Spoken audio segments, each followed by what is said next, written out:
Alright, got a fun game to show you. Plays a lot like Mega Man, and this was a 2010 homebrew for the NES, and 8-Bit Legit is publishing this to Xbox One, so you can check it out for 10 bucks. You can pre-order it now, and it's going to come out April 15th, and this was made by Cyvac Games.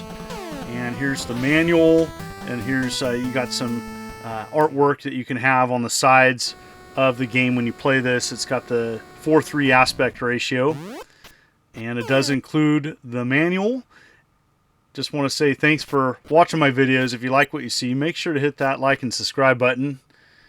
Here we go. It's got the original manual. I do have original physical copy of this. But what's cool is that they're offering this game to people. Maybe you don't have an NES, or maybe you sold it long ago.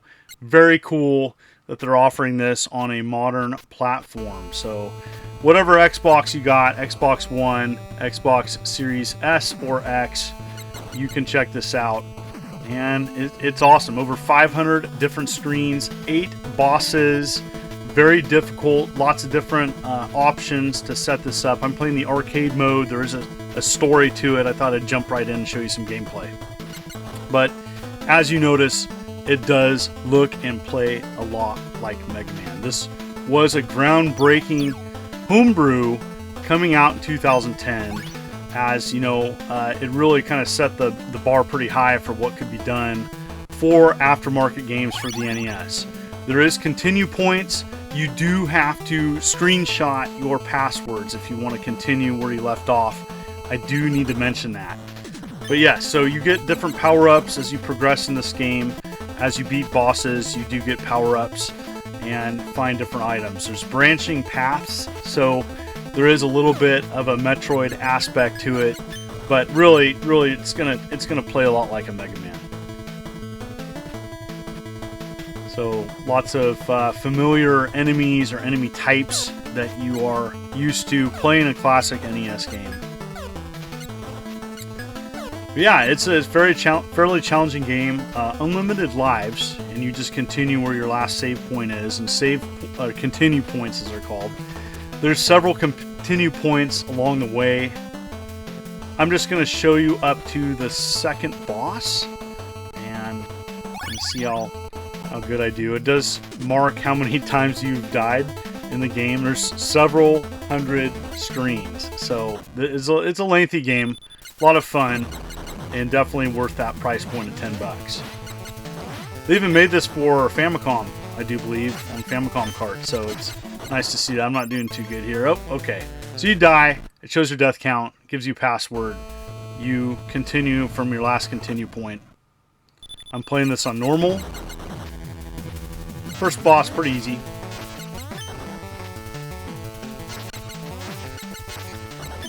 Just follow the pattern.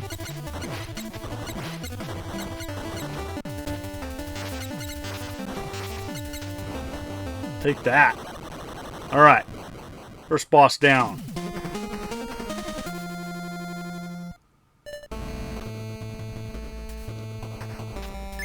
So your first item you get is coordinate display, because there's several different ways you can go, and depending on your power-ups you can then choose where to go.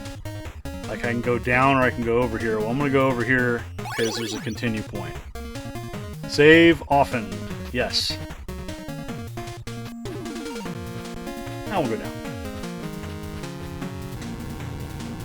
So this, I do believe once you go to another one of these, you can teleport.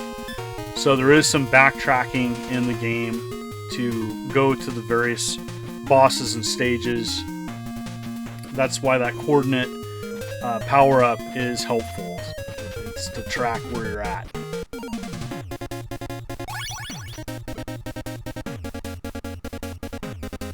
Alright, on to the second boss. Colorful game. Definitely looks like a classic NES game, kind of maybe a cross between Mega Man and DuckTales. Definitely see the a little bit of Metroid in there as well.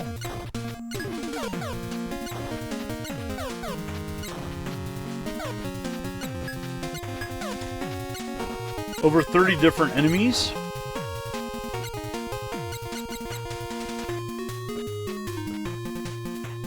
Turbo features would be helpful probably in this game.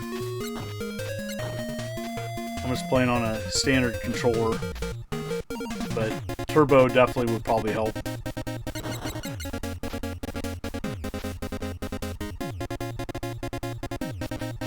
Good little run here.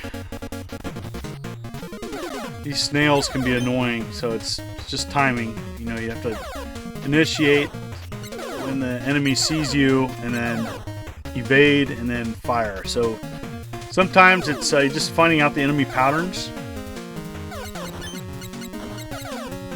Just need to get to a checkpoint. Come on. I mean, continue point. Alright, let's see from here. Alright, got there. Okay, so this can be tricky. So how I do this part, wait for the snail to creep up, jump over, then jump up. Yep. Alright, now I'm saved. Now I'm saved here. Great. Okay.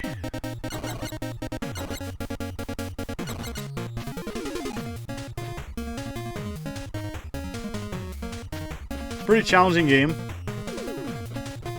Down. I'll show you down. Can't go down yet, but I'm going to show it to you. So over here, go along here, and it's kind of blocked off if you go down. So you would have to come back here at some point once you get additional power-ups. And just like there, that's blocked off.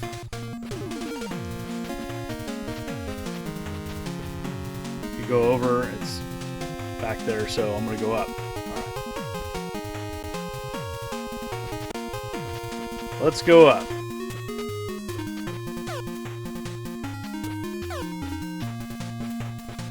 So be careful not to rush through everything, because that's an easy way to die. It's sometimes good to enter a room and check out enemy patterns and then progress. It is a nice way of getting through each screen. Each screen has a unique challenge. It's a lot of timed jumps.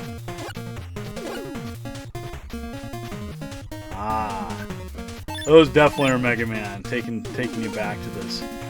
Breaking bricks.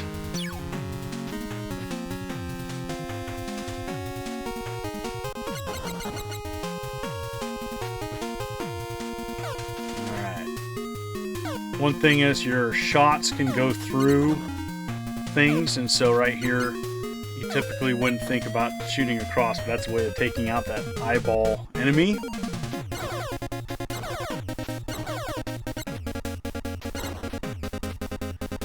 Here we go. Go down here. Oh, so yes. Continue point.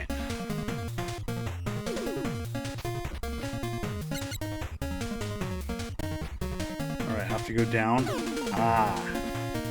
More breaking bricks. Or glass, whatever you want to call it. Oh, geez. Womp womp. So, come back to the continue point. Probably should be able to do it now. Easy to get back to. At the start of the game, it's pretty gracious with continue points, but make sure, see,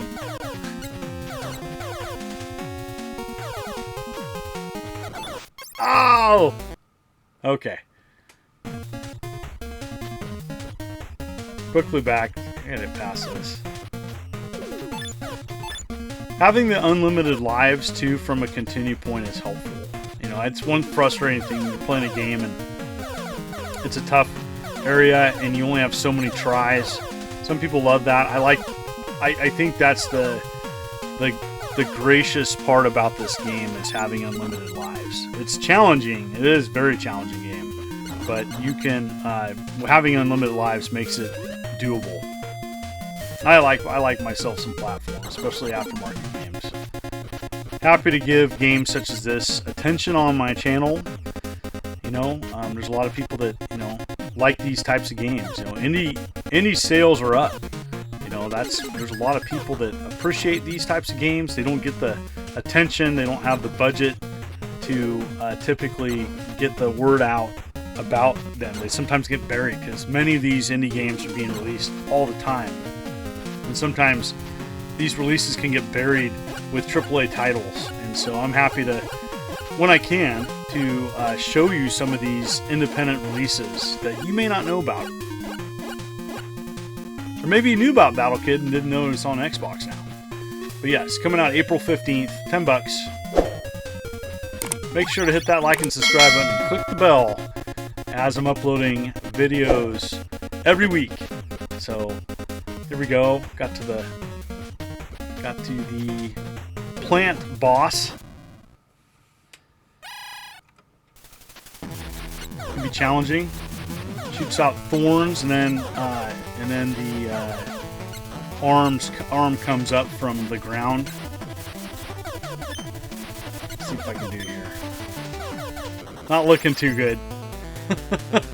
So there you go. I thought I'd get to at least the second boss. I want to thank everybody for coming and watching this video today. This is the Immortal John Hancock, and you take care.